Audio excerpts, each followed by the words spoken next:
जय संतोषी माता। संतोषी माता व्रत कथा प्रारंभ।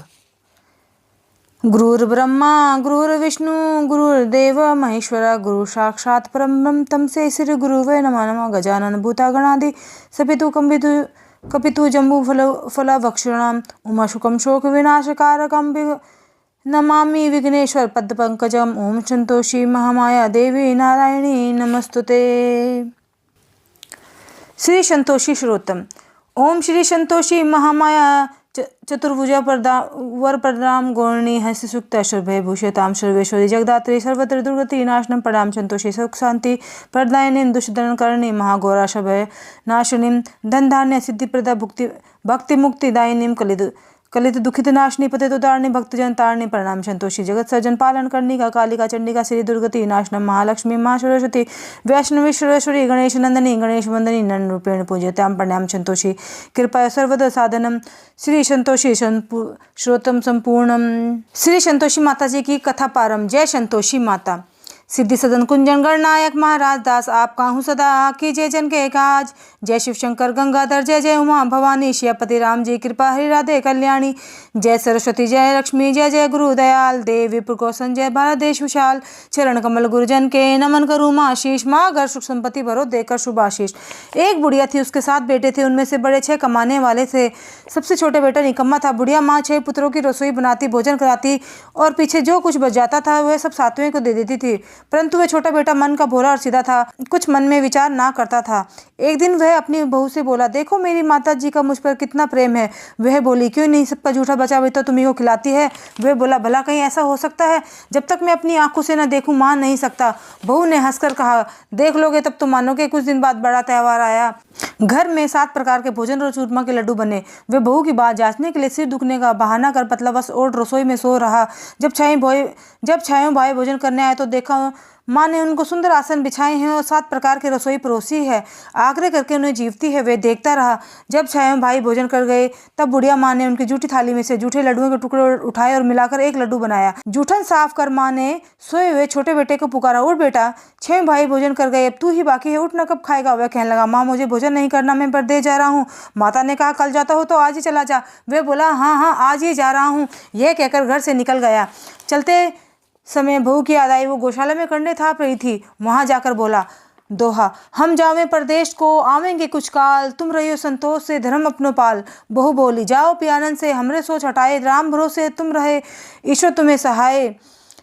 देव निशानी अपनी देख धरू में धी सुधी हमारी मत बिसरियो, रखियो मन गंभीर। वह बोली, मेरे पास तो कुछ नहीं है, ये अंगूठी है सो ले ले और अपनी कुछ निशानी मुझे दे। वह बोली, मेरे पास क्या है, ये गोबर भरा हाथ है। यह कहकर उसके पीठ पर गोबर के हाथ की छाप मार दी। हुए चल दिया।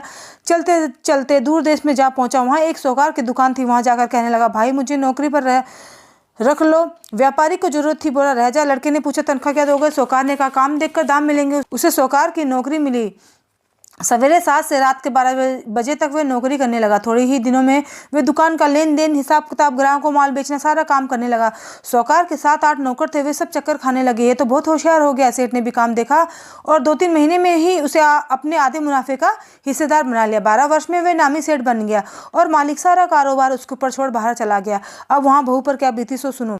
सास ससुर उसे बहुत दुख देते, सारी गृहस्थी का काम कराते और लकड़ियाँ लेने जंगल में भेजते। घर के रोटी से जो आटे की भूसी निकलती उसकी रोटी बनाकर उसके लिए रख दी जाती और फूटी नारियल की नारियली में पानी दिया जाता। इस प्रकार वह दिन गुजारती। एक दिन जब वह लकड़ी लेने जा रही थी तो रास्ते में उसे बहुत सी स्त्रियां मिली जो संतोषी माता का व्रत कर रही थी। वह ये भी खड़ी हो गई और कथा सुनकर पूछने लगी, बहनों तो तुम ये किस देवता का व्रत करते हो, इसके करने से क्या फल होता है, इस व्रत को करने की क्या विधि है। यदि तुम मुझे इस व्रत का विधान समझाओगी तो मैं तुम्हारा बड़ा उपकार मानूंगी। तब उनमें से एक स्त्री बोली, सुनिए, संतोषी माता जी का व्रत है, इसके करने से निरंतर और दैत्य का नाश होता है, घर में लक्ष्मी आती है, मन की चिंताओं का भार दूर होता है, घर में सुख आने से मन को प्रसन्नता और शांति मिलती है, निपुत्री को पुत्र की प्राप्ति होती है, स्वामी यदि बाहर गया हो तो शीघ्र आवे, कुंवारी कन्या को मनपसंद वर मिले, राज दरबार में बहुत समय से मुकदमा चलता हो तो जीत हो, कलह की निवृत्ति हो, धन जमा हो, घर में सुख शांति हो, घर में धन जमा हो, पैसे ज्यादा का लाभ हो, रोग दूर हो जाए तथा जो कुछ मन में कामना हो वह सब संतोषी माता जी की कृपा से पूरी हो। इसमें कोई संदेह नहीं। वे पूछने लगी, यह व्रत किया कैसे जाए, ये भी बताओ तो तुम्हारी बड़ी कृपा होगी। वह स्त्री कहने लगी, 100 आने का गुड़ चना लेना, अच्छा तो 105 आने का लेना, 100 रुपये का भी इच्छा अनुसार लेना, बिना परेशानी श्रद्धा और प्रेम से जितना बन सके 100 लेना, 100 पैसे 105 आना, तथा इससे भी ज़्यादा शक्ति और भक्ति अनुसार लेना। प्रत्येक शुक्रवार को निहार रहकर कथा कहानी सुननी चाहिए, इसके बीच में कर्म टूटे नहीं, लगातार नियम का पालन करना। यदि सुनने वाला कोई न मिले तो घी का दीपक जला, उसके आगे जल की पात्र को रख कथा कहना, परंतु नियम न टूटे। जब तक कार्य सिद्ध न हो नियम का पालन करना, और कार्य सिद्ध हो जाने पर ही व्रत का उद्यापन करना चाहिए। 3 वर्ष में माताजी फल देती है। यदि किसी कर्म खोटे हों भी तो कर्मशत कर उचित समय में कार्य बनाती है। फल की सिद्धि होने पर ही उद्यापन करना चाहिए, बीच में नहीं। उद्यापन में तोलकर 2.5 किलो के आटे की पूरी तथा इसी मात्रा में खीर तथा चने का साग बनाना। 8 लड़कों को भोजन कराना, जहाँ तक मिले देवर जेठ भाई बंधु कुटुंब के लड़के लेना, ना मिले रिश्तेदारियों पड़ोसी के लड़के बुलाना, न भोजन कराना। माता का नियम पूरा करना, उद्यापन के दिन घर में कोई खटाई ना खावे। ये सुन लड़के की बहू चल दी, रास्ते में लकड़ी के बोझ को बेच दिया, उन पैसों से गुड़ चना ले माता की व्रत की तैयारी करने लगी। आगे चली, सामने देख मंदिर, पूछने लगी, ये मंदिर किसका है? सब कहने लगे संतोषी माता जी का है। ये सुंदर मंदिर में जा माता जी के चरणों में गिर कर रोने लगी। दीन हो विनती करने लगी, माँ मैं निपट अज्ञानी हूँ, व्रत के नियम कुछ नहीं जानती, बहुत दुखी हुई जगत जननी, माता जी मेरे दुख दूर करो, मैं तेरी शरण में हूँ। माता को दया आई। एक शुक्रवार बीता कि दूसरे शुक्रवार को उसके पति का पत्र आया, और तीसरे शुक्रवार को उसका भेजा हुआ पैसा आ पहुँचा। जयकारा संतोषी माई जी का, बोल साचे दरबार की जय। यह क्या, जेठ जेठानी मुंह सुकोड़ने लगे, इतने दिनों में इतना पैसा है, इसमें क्या बड़ाई है। लड़के ताने देने लगे, काकी का पत्र आने लगे या रुपया आने लगा। अब तो काकी बोलने से भी नहीं बोलेगी। बेचारी सलता से कहती है, भैया कागज आवे रुपया हो आए हुए तो हम सबके लिए अच्छा है। ऐसा कहकर आंखों में आंसू भर संतोषी माता जी के मंदिर में माता सुई के चरणों में गिर कर रोने लगी। माँ मैंने तुमसे पैसा कब मांगा, मुझे पैसे से क्या काम, मुझे तो अपने सुहाग से काम, मैं तो अपने स्वामी के दर्शन और सेवा मांगती हूँ। तब माताजी ने प्रसन्न होकर कहा, जा बेटी तेरा स्वामी आवेगा। ये सुन खुशी से बावली होकर काम काज करने लगी। अब संतोषी माताजी विचार करने लगी, इस भोली पुत्री को मैंने कह तो दिया कि तेरा पति आवेगा, परंतु वह आवेगा कहाँ से, वह तो उसे सपने में याद नहीं करता। इस प्रकार माताजी उस बुढ़िया के बेटे के पास सपने में प्रकट हो कहने लगी, सौकार के बेटे सोता है जागता है। वह कहता, माताजी सोता भी नहीं हूँ जागता भी नहीं, बहू बीच में ही हो क्या आज्ञा है। माँ कहने लगी, तेरा घर बार कुछ है या नहीं? वह बोला, माँ मेरा सब कुछ है माँ बाप बहू क्या कमी है। माँ बोली, भोले पुत्र तेरी घरवाली घोर कष्ट उठा रही है, तेरे माँ बाप उसे बहुत दुख दे रहे हैं, तुझे देखने के लिए तरह से तू उसकी सुधि ले। वह बोला, माताजी यह तो मुझे मालूम है, परंतु जाऊँ कैसे, प्रदेश की बात है, कोई जाने का रास्ता नजर नहीं आ रहा, कैसे चला जाऊँ। माँ कहने लगी, मेरी बात मान, सवेरे नहा धोकर संतोषी माता जी का नाम ले, घी का दीपक जला, दंडवत कर दुकान पर जा बैठ, देखते देखते तेरे जमा का माल बिक जाएगा, सांझ होते होते धन का ढेर लग जाएगा। अब तो बहुत जल्दी उठा, भाई बंधु सपने की सारी बात कहता है। वह सब उसकी बात अनसुनी कर दिल्लगी उड़ाने लगे। कई सपने भी सच होते हैं। एक बूढ़ा बोला, देख भाई, इस तरह सांझ झूठ करने के बदले जैसा देवता ने कहा है वैसे करने में तेरा क्या जाता है। अब बूढ़े की बात मान, सवेरे नहा धोकर संतोषी माता जी को दंडवत कर घी का दीपक जला दुकान पर जा बैठता है। थोड़ी देर में क्या देखता है कि देने वाले रुपये लेने लगे, लेने वाले हिसाब लेने लगे, कोठे में भरे सामान खरीदा, नगद दाम सौदा करने लगे। शाम तक धन का ढेर लग गया। माता जी की लीला देख मन में प्रसन्न हो घर ले जाने के वास्ते गहना कपड़ा व सामान खरीदने लगा। यहाँ के काम से निपटा तुरंत घर को रवाना हुआ। बेचारी बहू जंगल में लकड़ी लेने जाती है, लौटते समय मंदिर पर विश्राम लेती है। वह तो उसका रोज के रुकने का स्थान ठहरा। दूर से धूल उड़ती माता से पूछती है, माता जी धूल कैसे उड़ रही है। माता जी कहती है, बेटी तेरा पति आ रहा है, अब तू ऐसा काम कर, लकड़ियों के 3 बोझ बना ला, एक नदी किनारे पर रख, दूसरा मेरे मंदिर पर छोड़, से अपने सर पर रख। तेरे पति को लकड़ी का गट्ठा देख मोह पैदा होगा, वह यहाँ रुकेगा, नाश्ता पानी बनाकर माँ से मिलने जाएगा। तब तू लकड़ियों का गट्ठा उठाकर जाना और बीच आंगन में गट्ठर डालकर जोर से 3 आवाज़ लगाना, लो सासू जी लकड़ियाँ गट्ठा लो, भूसे की रोटी दो, नारियल के खोपड़े पानी दो, आज कौन मेहमान आया। ये अच्छा माता जी, बहुत अच्छा माता जी, बहुत अच्छा। ऐसा कहकर प्रसन्न मन हो लकड़ियों के 3 बोझ बना लाई, एक नदी किनारे पर रखा, एक माता जी के मंदिर पर रखा। इतने में ही मुसाफिर आ पहुंचा। लकड़ी सूखी देख उसके पति को इच्छा उत्पन्न हुई कि लकड़ी कैसी बढ़िया है, अपन भोजन विश्राम ले गाँव को जाए। इस प्रकार रुकर भोजन विश्राम ले गाँव को गया, सबसे प्रेम से मिला। उसी समय उसकी बहू सिर पर लकड़ियों गट्ठा लिए उतावली आती है। लकड़ी का भारी बोझ आंगन में डालकर जोर से 3 आवाज़ लगाती है, लो सासू जी लकड़ियों का गट्ठा दो, भूसे की रोटी तो, नारियल के खोपड़े पानी दो, आज कौन मेहमान आया। ये सुन उसके सास दिए हुए कष्टों को बुलाने के लिए, बहू तू ऐसा क्यों कहती है, तेरा मालिक है तो आया है, आ बैठ मीठा भात खा।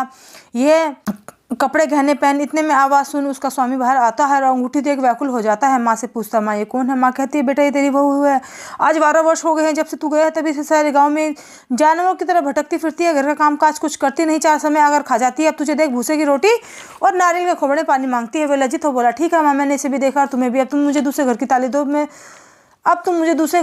दो, तो मैं उसमें रहूं। तब माँ बोली, ठीक है बेटा, तेरी जैसी मर्जी। यह कहकर ताली गुच्छा पटक दिया। ताली ले मकान में जा 3रे मंजिल का कमरा खोलकर सारा सामान जमाया। एक ही दिन में वह राजा के महल जैसे ठाट बाट बन गया। अब क्या था, बहुत सु भोगने लगी। इतने में अगला शुक्रवार आया। उसने अपने पति से कहा, मुझे संतोषी माता जी का व्रत का उद्यापन करना है। वह बोला, बहुत अच्छा, खुशी कर लो। तुरंत ही उद्यापन की तैयारी करने लगी। अपने जेठ के लड़कों भोजन के लिए कहने गई। उन्होंने मंजूर किया, परंतु पीछे से जिठानी अपने बच्चों को सिखलाती है, देखो रे, भोजन के समय सब लोग खटाई मांगना, जिससे इसका उद्यापन पूरा ना हो। लड़के जीव ने खीर खाना भरपेट खाया, परंतु बात याद आते ही कहने लगे, हमें कुछ खटाई खाने के दो, खीर खाना हमें भाता नहीं, देखकर रुचि होती। बहू कहने लगी, भाई खटाई नहीं दी जाएगी, ये तो संतोषी माता जी का प्रसाद है। लड़के उठ खड़े हुए, बोले पैसे लाओ। वो बोली कुछ जानते ही नहीं थी। उन्हें पैसे दे दिए। लड़के तभी हट करके पैसों की मिलने खटाई खाने लगे। ये देख बहू पर माता जी ने कोप किया। राजा के दूत उसके पति को पकड़ ले गए। जेठ डिशानी मन मन ने खोटे वचन कहने लगे, लूट लूट कर धन इकट्ठा कर लाया, चाचा को पकड़ ले गए। अब सब मालूम पड़ जाएगा जब जेल की रोटी खाएगा। बहू से यह वचन सहन नहीं हुए। रोते रोते माता जी के मंदिर को जाती है। माँ से कहती है, माता जी ये तुमने क्या किया? हंसाकर अब तुम क्यों रुलाने लगी? माँ बोली, पुत्री तुमने उद्यापन में गलती करके मेरा व्रत भंग कर दिया, इतनी जल्द सब बातें भुला दी। वह कहने लगी, माता जी भूली तो नहीं, ना कुछ अपराध किया, मुझे लड़कों ने भूल में डाल दिया, मैंने भूल से उन्हें पैसे दे दिए, मुझे क्षमा करो माँ। माँ बोली, ऐसी भी कोई भूल होती है? वह बोली, मुझे माफ़ करो माँ, मैं फिर से तुम्हारा अध्यापन करूँगी। माँ बोली, अब भूल मत करना। वह कहती है, माँ अब भूल नहीं होगी। माँ बताओ वो कैसे आवेंगे? माँ बोली, जा पुत्री, तेरा मालिक तुझे रास्ते में आता मिलेगा। वह निकली और पति मार्ग में ही आता मिला। जयकारा संतोषी माई जी का, बोल साचे दरबार की जय। वह पूछती है, तुम कहाँ गए थे? तब वह कहने लगा, इतना धन जो कमाया था उसका कर राजा ने मांगा था, उसे भरने गया था। वह प्रसन्न हो बोली, भला हुआ, अब घर को चलो। घर गए। कुछ दिन बाद फिर शुक्रवार आया। वह बोली, मुझे माता जी का उद्यापन करना है। पति ने कहा, करो। वे फिर जेठ के लड़कों को भोजन के लिए कहने गई। जेठानी ने 1-2 बातें सुनाई और लड़कों को सिखलाने लगी, तुम लोग पहले ही खटाई मांगना। लड़के भोजन की बात पर कहने लगे, हमें खीर खाना भाता नहीं, जी बिगड़ता है, कुछ खटाई खाने को दो तो चले। वह बोली, खटाई नहीं मिलेगी, आना हो तो आओ। यह कहकर ब्राह्मणों के लड़के बुलाकर भोजन कराने लगी। दक्षिणा की जगह 1-1 केले का फल दिया। इससे संतोषी माता जी प्रसन्न हुई। माता जी की कृपा से 9वें महीने बाद उसके चंद्रमा के समान सुंदर पुत्र हुआ। जयकारा संतोषी माई जी का, बोल साचे दरबार की जय। पुत्र ले वह प्रतिदिन माता जी के मंदिर को जाती। माँ सोचने लगी, मेरे यहाँ ये रोज ही आती है, आज मैं ही इसके घर चलूँ, इसका घर देखूँ तो सही। यह विचार कर माता जी ने भयानक रूप बनाया। गुड़ चना से सन्मुख उस पर सूंड के समान ओठ, उस पर मक्खियाँ भिनभिना रही थी। देलीच पे पाँव रखते ही सास पुकारी, देखो रे, कोई डाकनी चढ़ी आ रही है, लड़कों से भगाओ नहीं तो किसी को खा जाएगी। लड़के भागने लगे। चिल्लाकर दरवाजे व खिड़कियां बंद करने लगे। बहू एक रोशनदान में से देख रही थी। प्रसन्नता से पगलियों की तरह चिल्लाने लगी, आज मेरी माता जी मेरे घर आई है। जयकारा संतोषी माई जी का, बोल साचे दरबार की जय। यह क्या बच्चे को दूध पीने से हटाती है? इतने में तो सास का क्रोध फूट पड़ी। बोली, क्या देखकर उतावली जो बच्चे को पटक दिया? इतने में तो माँ के प्रताप से जहाँ देखो लड़के ही लड़के नजर आने लगे। बहू बोली, माँ मैं जिसका व्रत करती हूँ वही संतोषी माता जी है। इतना कहकर झट से सारे घर के द्वार खोल दिए। सबने माता जी के चरण पकड़ लिए और विनती करने लगे, हे माता, हम मूर्ख हैं, ज्ञानी हैं, पापी हैं, तुम्हारे व्रत की विधि कुछ नहीं जानते। तुम्हारा व्रत भंग करने का हमने बहुत बड़ा अपराध किया है। जगत माता, आप हमारे अपराधों को क्षमा करो। इस प्रकार माता प्रसन्न हुई। प्रसन्न हो बहू को जैसे फल दिया वैसे माता जी सबको दे। जो पढ़े सुने सुनावे उसके मनोरथ पूर्ण करो। करुणामय माँ, योग सिद्धि विदेहक जनक को गुरु अष्टवक्र ने आधे श्लोक में सब शास्त्रों का सार बता दिया है। ग्रंथ करुण में कहूँ मैं सबका सार। ब्रह्म जगत झूठ है, जीव ब्रह्म निहार। जीव ही से जगत माया खेलत खेल।